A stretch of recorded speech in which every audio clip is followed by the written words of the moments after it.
아는 선배가 그 김정하 선생님 부산에서 굉장히 유명한 수필 선생님 있다고 그 유라도서관에서 수업하게 됐다고 소개를 했었어요. 그래서 저는 사실 잘 모르는 상태에서 이렇게 등록을 하게 됐고 어떤 우연은 좀 필연으로 연결되는 게 아닌가라는 이런 생각들이 이제 이 수업 진행하면서 이렇게 느꼈었거든요.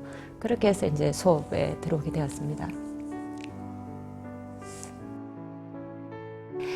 개인적인 글이 공적인 글로 나올 수 있도록 도약할 수 있는 발판이 되지 않았나라는 생각이 듭니다.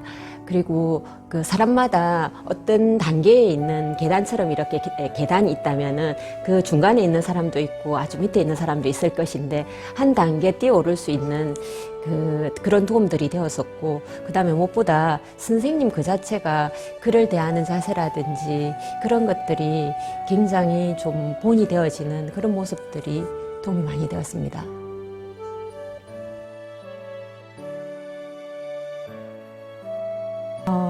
당연히 기뻤고, 그 다음에 기쁜 만큼 그 무게감이 굉장히 무거웠었거든요.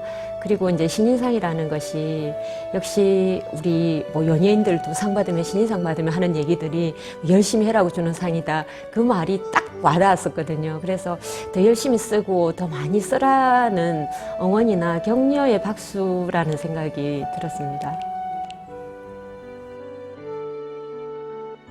일반적으로 우리가 글을 쓰는 단계가 초고, 태고, 탈고를 하게 되는데 저는 그 탈고에서 탈이 벗어난다라는 의미인데 글을 씀으로 인해서 개인이 갖고 있던 어떤 것들이 뭐 치유를 한다거나 아니면 그거하고 화해를 할 수 있는 어떤 단계를 만들어주는 것 같아요. 그래서 거기서 벗어날 수 있는 한 단계로 나아갈 수 있는 그래서 사실은 저도 제가 상을 받았던 그 청개구리를 쓰면서 그것들에 대한 생각들이나 이런 것들을 조금 한 단계 올라갈 수 있었다라는 이런 생각이 들거든요. 그래 글쓰기는 벗어날 수 있는 것, 어떤 것들에서 벗어날 수 있는 것들이라는 생각이 듭니다.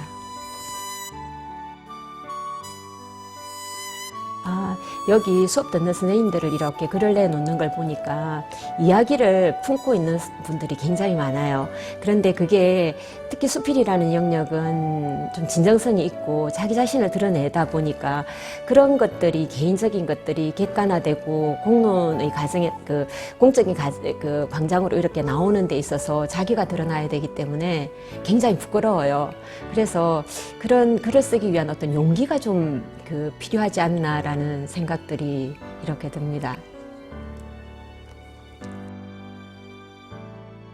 이거는 제가 앞에 바라건대라는 말을 좀 넣고 싶거든요. 바라건대 아주 거대하거나 아주 뚜렷한 감정이 아니고 우리 속에 있는 아주 사소하고 또는 아주 마음속 깊이 침전되어 있어서 드러날 수 없는 것들이라든지 아니면은 부유해서 둥둥 떠다니는데 뭐라고 표현할 수 없는 그런 사소하고 섬세한 감정들 결국 그것이 자기 자신을 만드는 하나의 근간이 되는데 출구를 찾지 못해서 이렇게 있는 그런 사소하고 좀 섬세한 감정들, 마음들에 대한 글들을 쓸 수 있으면 바라건대 자세히 한번 써보고 싶은 생각이 듭니다.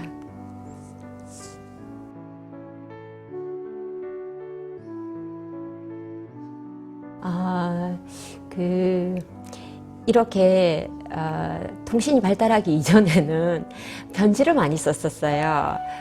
제가 학교 다닐 때는 이렇게 친구들에게도 그랬고 학교를 졸업하고 나면 선생님께도 이렇게 편지를 썼고 그렇게 쓰다 보니까 썼고 그 다음에 이제 제가 주로 썼던 글들이 일기를 굉장히 많이 썼었어요. 학생 때도 그랬고 뭐 지금도 그렇고 그것이 이제 자연스럽게 이제 글을 쓰는 하나의 계기가 되었고, 그 다음에 또 하나는, 제가 이렇게 아이들을 논술을 가르치는 일을 하다 보니까, 읽기가 아무래도 다른 사람들보다 책을 많이 읽게 되거든요.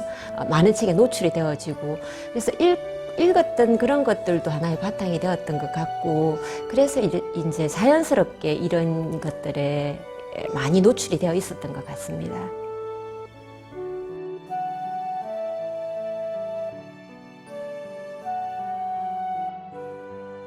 제가 굉장히 좋아하는 시구절이 있는데요. 서정주 시인의 푸르른 날인데 눈이 부시게 푸르른 날은 그리운 사람을 그리워하자라는 그 시구절이 있거든요.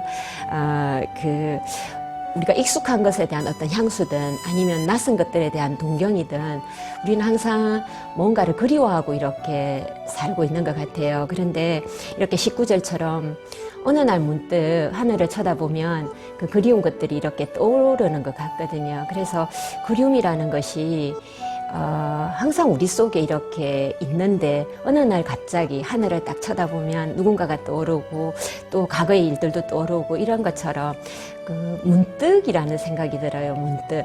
제가 북남시에 대한 글을 썼지만 항상 북남시를 이렇게 생각하고 사는 건 아니거든요. 어느 날 문득 이렇게 생각이 나고 그립고 하는 것처럼 그리움이라는 게 문득이라는 단어가 아닐까라는 생각이 듭니다.